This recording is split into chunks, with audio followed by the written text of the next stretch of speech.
Hello everyone, I'm Brian, welcome back. Let's go ahead and get started.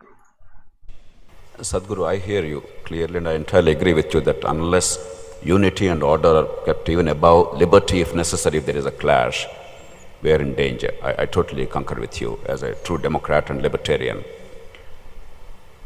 But whether spiritualism could be the glue to keep the country united when there are so many meanings of spiritualism. In the name of spiritualism, if a certain religious persuasion or a certain philosophical tradition is propagated, in a very pluralist country like India, the dangers to disunity are even greater. I'm not even talking of morality issue.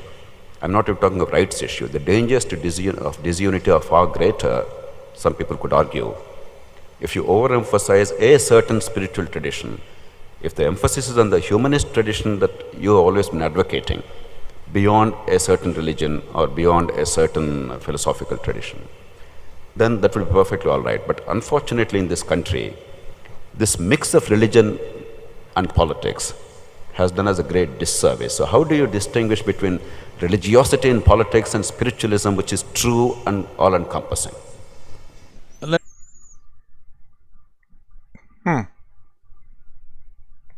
In the United States, obviously there's something that says separation of church and state, but that's not necessarily always the case, but let's see what Sadhguru has to say. Let us, first of all, make a distinction between what is a religion and what is spiritual process.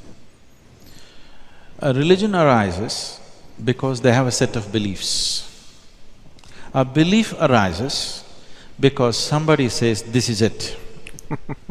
Whether it is 10 things written down or 25 things written down or 3 things written down, that's not the point. Something written down. Somebody says, this is it. Nobody listens. Then we say, God said it. Everybody sits up. And still some people don't listen, those in the back benches don't listen. Then we tell, if you don't listen, God will come and burn you out. Then they also listen. So this has been the method of the religion. That is, essentially, you believe something. Let us understand the word belief. When you say, I believe something, what it means is, you don't know what it is, but you assume. That's what belief means. The English word belief literally means something that you do not know, you made a strong assumption about it, that becomes your belief. So essentially, it is ignorance institutionalized. Sadhguru, pardon me for a brief intervention, I entirely agree with you. But if that ignorance is not universal in the sense that my ignorance is different from the other person's ignorance, my God is different from his, and therefore Yes, I'll come to that. No two human beings will believe the same thing, okay? You believe one thing, I believe one thing. Even in the same religion, even within Christianity themselves, because when I go around, sometimes going shopping and whatnot, I hear, oh, they're not true Christians. I'm like, good Lord, no one is apparently. Now, today we are both friends. Tomorrow, if you… I think this is it because my God said it. If you negate it, initially I'll tell you, please don't do it. If you don't listen, tell me, whom should I protect, you or my God? I will naturally take the side of my God, and we wish to, put you in a different posting up in the heaven. So the moment you believe something that you do not know, you have started a conflict. The conflict might not have erupted, but it'll erupt someday. So that is the reason why I'm saying one should understand the distinction between believing, knowing and seeking. Knowing obviously has not happened, so the only option that you have is to seek. So when you say, I am a religious person, you refer to yourself as a believer. That means you have assumed something and concretized the assumption, and you want to concretize that assumption in 10,000 people around you. I was gonna say that because I make a lot of assumptions too, but I don't hold it in concrete. When I make assumptions or when I believe in stuff, it's not that it's not subject to change. It's just what I know at the moment, and it's my best assumption with the knowledge that I obtain. So, if something were to change my belief and something else makes much better sense, then my beliefs will change. Again, my beliefs or my assumptions are not concrete, not written in stone, as they say. It's just the best out of all the knowledge that I've attained. That's the best that I can come up with an answer for. But in terms of the religious beliefs, it is there's no knowledge that's needed. It's merely purely belief. When you say, I'm on the path of spirituality, you will say, I'm a seeker. When can you seek? Only when you have realized you do not know, you can seek. No seeking can be genuine. If you assume something and then seek, you do not know, that's why you seek. If you come here and you do not know, can you fight with somebody? You have no cause to fight with anybody. You have nothing to protect because you do not know. So, spiritual process will remove conflict entirely, not in the society. Essentially, it removes it within you. Because social conflict is just a manifestation of the conflict that's happening in individual human minds. If I'm fired up that you are transgressing on my beliefs, I will gather 100 people and then start something on you, okay? But it is what started in my mind which manifests in the society, not otherwise. So essentially, the very root of conflict is taken away. Spiritual process also means this, that from the false identities that you have taken, coming to the reality of who you are. As we already went through this, if you're identified or if you realize you're just a piece of life, and this life cannot happen here without being connected with the whole existence, and if this becomes a living experience for you, only if it becomes a living experience for you, you must take the responsibility of other people's lives, not otherwise. So always in this country, in this culture, if somebody has to become a king, first thing is he must take a spiritual step because he needs inclusiveness. If he does not care, if he does not include these people as his, it doesn't matter what his intentions are, what he does will not be good to the people. So this inclusiveness, if it has to come, spiritual process not only has to touch the population, first it must touch the leadership. We were doing a program for a group of very prominent people about 8 years ago. And one person who's a very well-known and very important person in the administration stood up and asked Sadhguru, that's fine, what about the country? I said, see, there are many things you can do, but the most important thing is, some transformation is needed within the leadership. Because a leader means, if you become a leader of the people, every thought that you generate, every emotion that you generate, every action that you perform is going to impact millions of people. It's a tremendous responsibility and a privilege. When you have such a privilege, the first thing that you should do is enhance this, fix this in the way it needs to be fixed. Now, you are going with the idea of you can fix it with morality. But I'm telling you, morals themselves, your moral and somebody else's moral will clash somewhere. As somebody's belief and somebody else's belief will clash, your ethics and somebody's ethics will clash somewhere. I'm saying this not to provoke you, but I would like you provoked. When you have a set of ethics and you think this is it, you are also a kind of religion. I'm the only irreligious person here. Because I have no values, I have no ethics, I have no beliefs. All I know is, if I look at people like this, I do not know which is me and which is not me. I see myself as everything, and that's all I know. This will not clash with anything. This is guaranteed, it will not conflict with anything. Essentially, Sadhguru, what you're saying is there can only be an approach, not necessarily an answer, and there's no one definite answer. I said there's one classic answer which will handle everything. Because if if one set of beliefs, when they took it, it actually worked for them, do you understand? But as it grew, as the numbers gathered, then conflict erupted. Similarly, one set of morals or ethics, when you take it, initially as an individual, it'll work wonderfully for you. As if you gather huge numbers behind you, people with these ethics will clash with people with some other kind of ethics or no ethics people. I will say that it's again, like something that I think about is that we humans, from what I've heard, it's like we work really well together in small groups.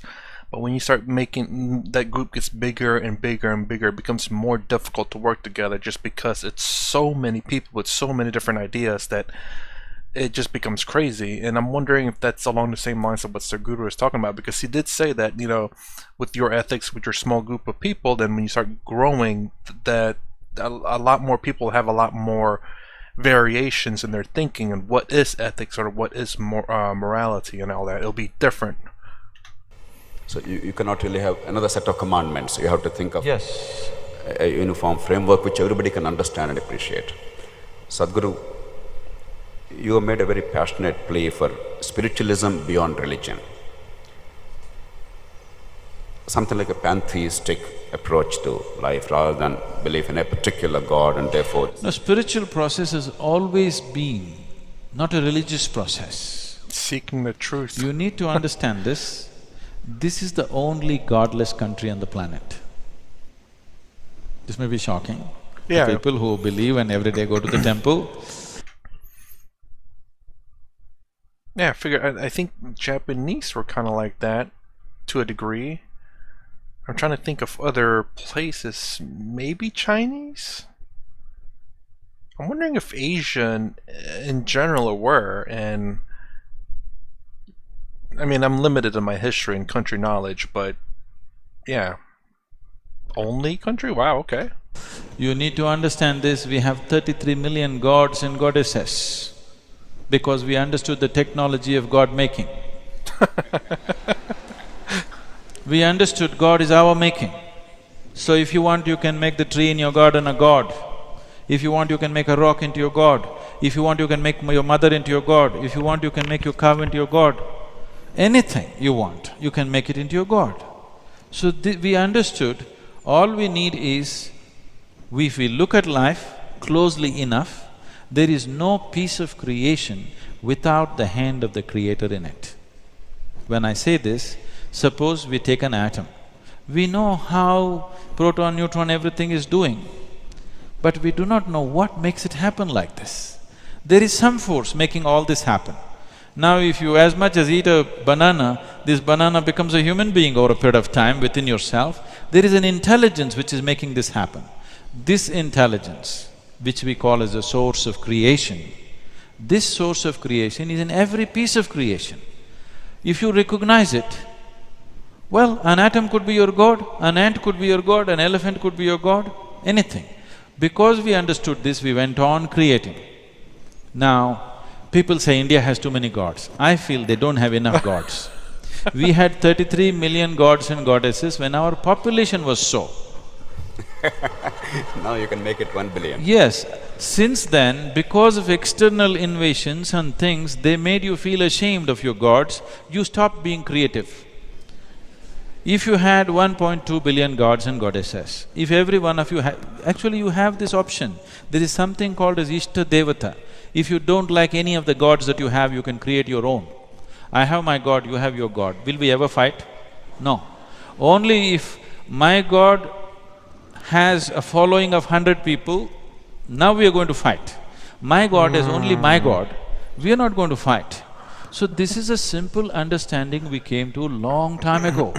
Because all you want is, you want an entity to relate with without any inhibitions. This is a human need, you can't take it away. I wonder if that goes back to what he was talking about, how if there's one God and everyone must follow that one God, that goes back to morality or whatever the doctor was talking about, how there's just one idea, 100 people, no problem, but when you get like to thousands of people, then some of them don't say, oh, that's not moral, let me go create my own god, and then they create their own set of morality, and this god has to create their own set of morality, and they start looking at each other and saying, hey, you're the false follower, and they start fighting among each other. But if every single person has a god, then, well, I mean, it can still happen, the fighting, but so long, I think the main thing is whether you have one person following one god or 100 people following one god. It's just that you don't attack each other because of a different belief, and that is really the main issue, in my opinion. People want an entity with which they can relate without any inhibition. One last thing, but the problem is people. I believe people can be corrupt, and once there's a group of people who may have not wanted to combat anyone else and wanted to be peaceful, and they have a certain numbers power, corrupt people will go in there and try to control people, and there you go. Whoever may be around you, your family, your friends, still there are inhibitions. You can say something, you can't say something. You want somebody with whom you can be just yourself. This is a fantastic therapy for you, and it works wonderfully well. There is no person on the planet whose life is as sweet as the life of a devotee, not a believer, I'm saying a devotee. Because in devotion he finds he's so sweet, his life is beautiful for himself, and he will never do anything beyond that. His sweetness will anyway spread. So the important thing that we need to understand here is, we are always thinking the way we are creating things in our mind is more important than the Creator's creation, which is a completely wrong thing, because this intelligence itself comes from Creator's creation. Now, who is the Creator? You think like this only because you are a person. This is your personality. Because you're human, you think one big human being is sitting up there and doing things for you. That is a childish version. But if you created your own God, you know very well you created, and still it works, wonderfully works for you.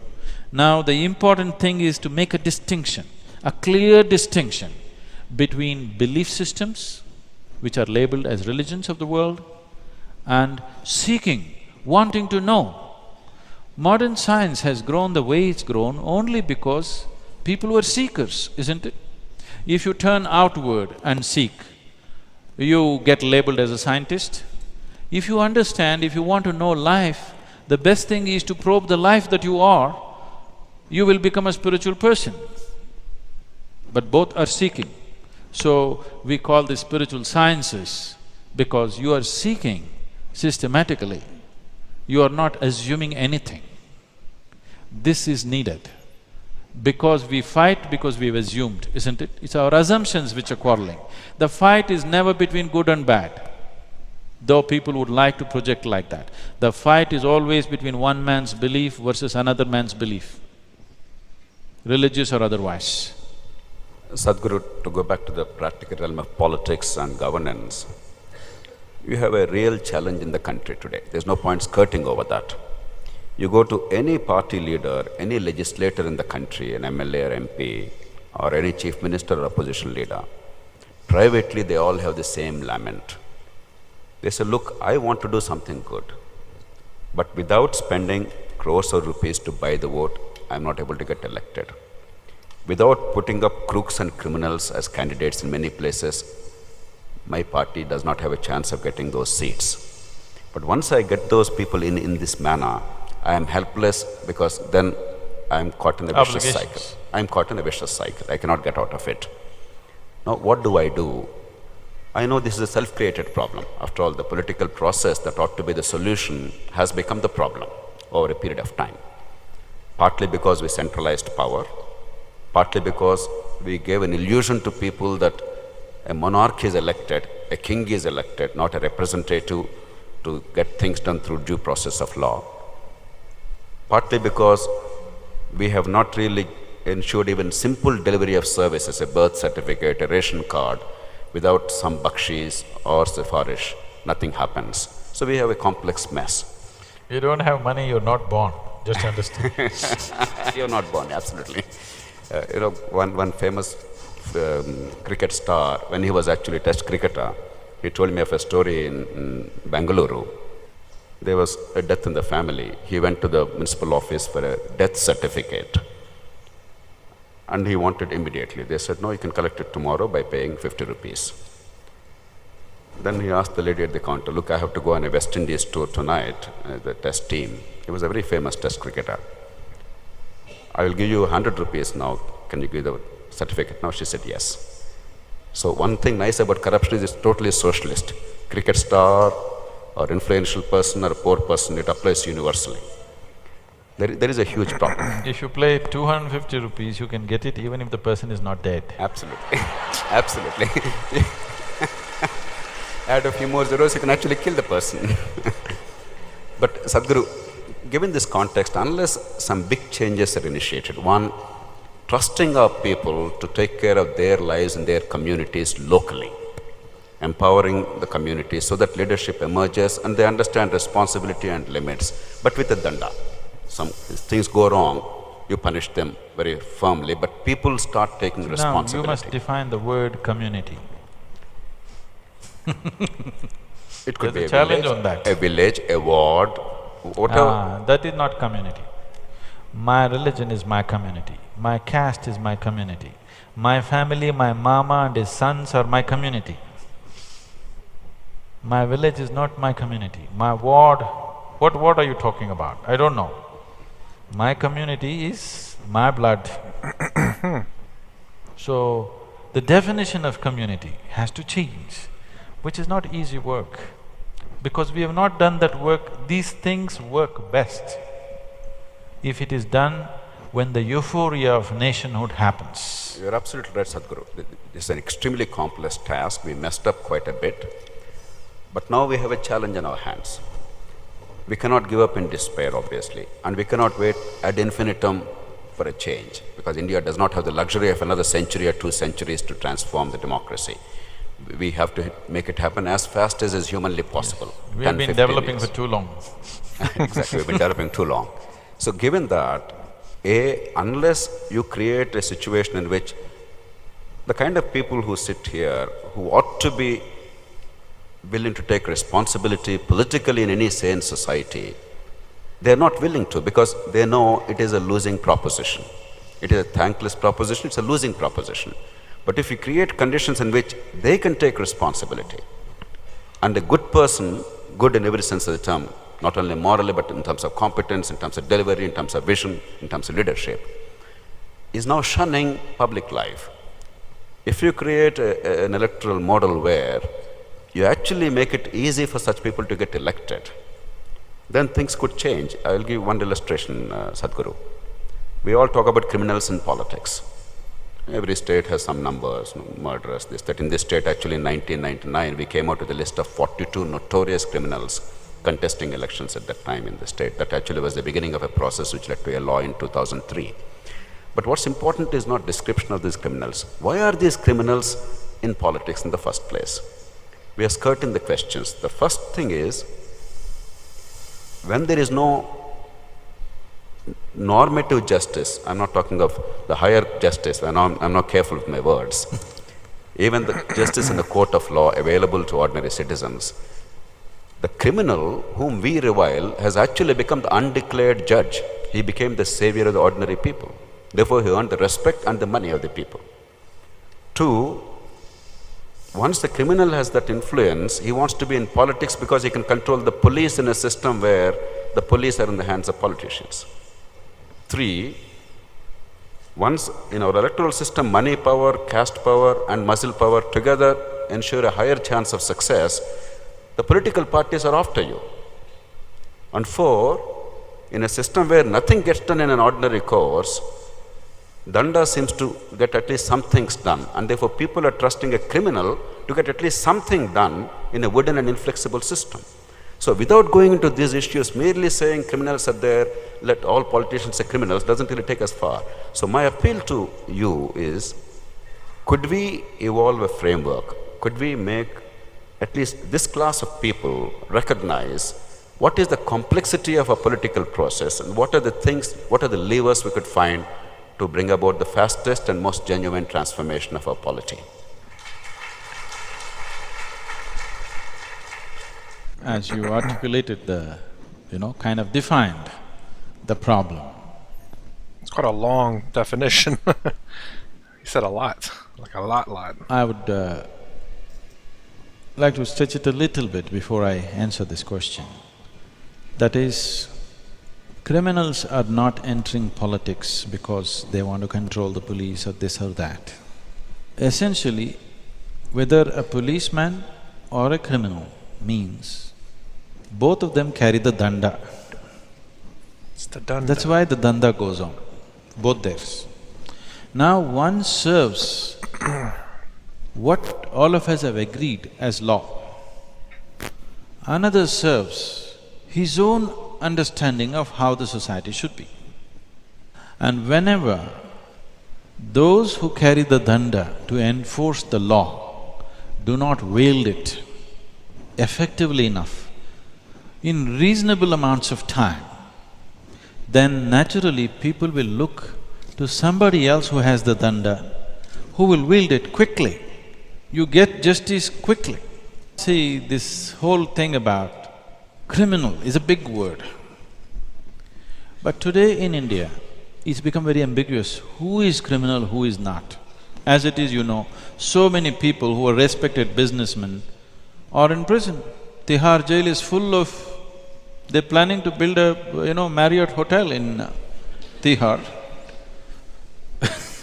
because so many business people, top-level people are there. It's time they did some modifications. And so many more are going to go. If the judges go with the activism with which they are going, many more will go. Because many of them, to do their basic business every day, have to deal with this kind of people. Otherwise they cannot do their business. So the word criminal is a strong word and we need to understand this in the Indian context. As I said, our action should be appropriate to the situation we are in.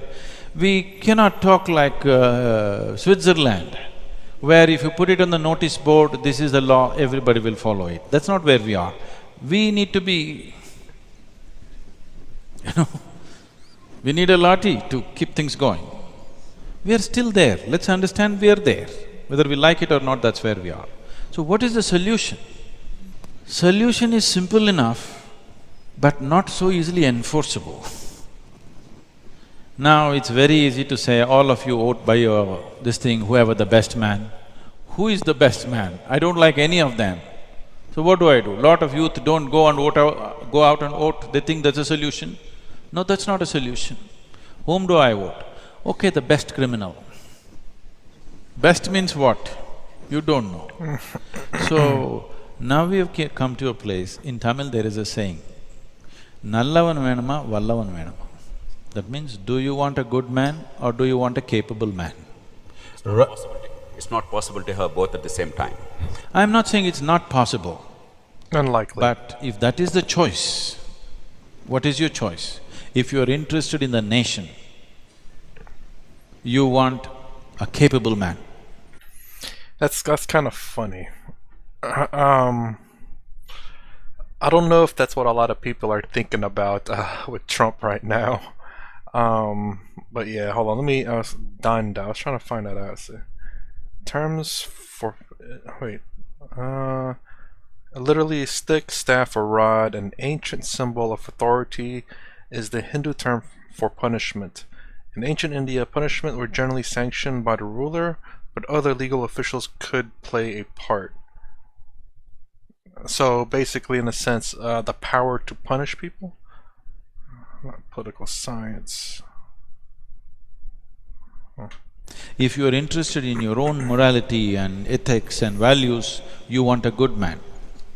Good people who sit in important positions of power, very significant positions of power, and who do not have the capability to make their goodness be manifest in their things, they will do more damage than a criminal.